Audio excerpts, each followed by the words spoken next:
And the rest of Concordia, I want to start by wishing the outgoing Taoiseach Enda Kenny well. Tá winter Fine Gael agus Mayo buíoch leatsa agus tá May buíoch leatsa básta ní intíam leat ar a lán rudí ach tá sogan go dhearna tú dá íhil.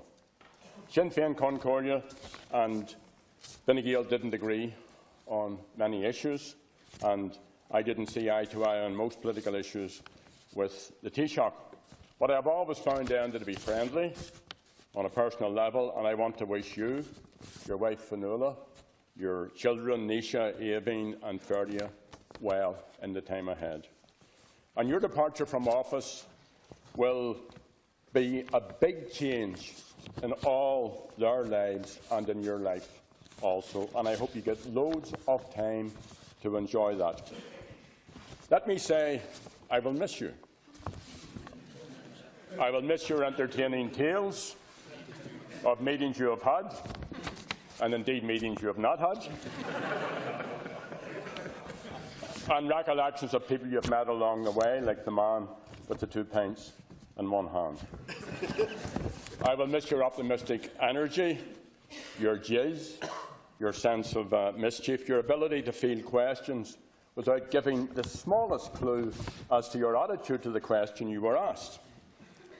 42 years is a long time to be in the Leinster House bubble, and you have earned your time off out of this place.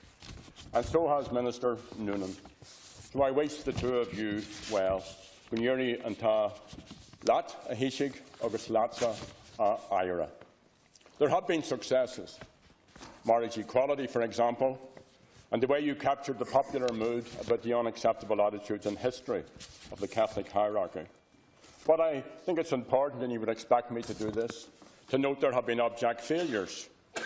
For example, your consistent refusal to recognise the state of Palestine, for reasons beyond me, despite the Oireachtas' support for this.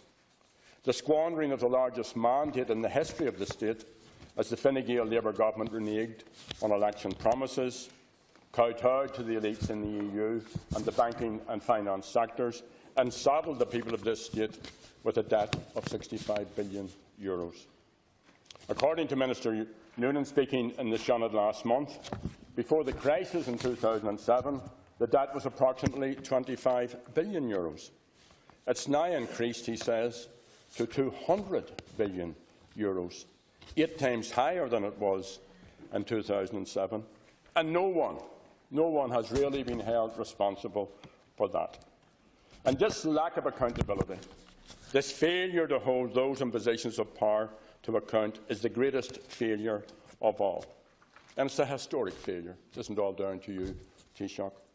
The historical refusal to tackle white-collar crime and to stamp out corruption, or the ongoing crisis in housing and homelessness, the chaos in our health service, the deep crisis in policing and justice, and the government's strategy for dealing with the challenges of Brexit, which is a deeply flawed strategy.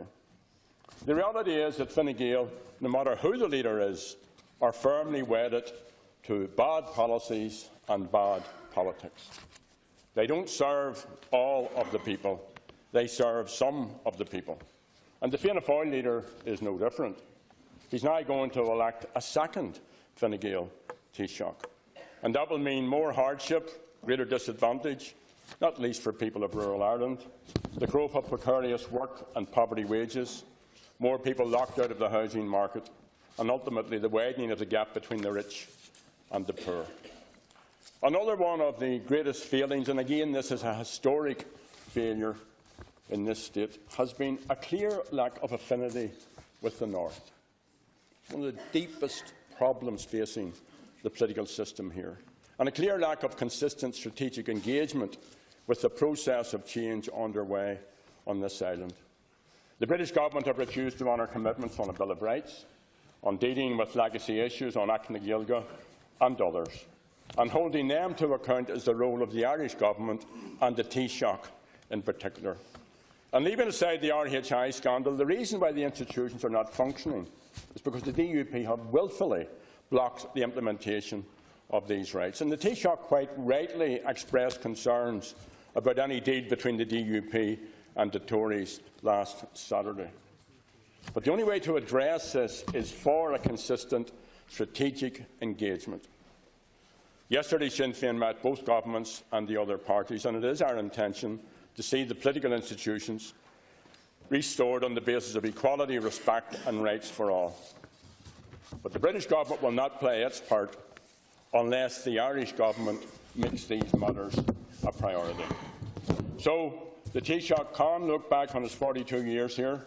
You can take satisfaction from achievements, but the biggest challenges remain. And struggle is a continuum. It's an ongoing process. So the struggle to build a rights-based society in which the people are sovereign, that continues. An Ireland with a public health service and affordable childcare, where a home is a right and not a dream, that continues.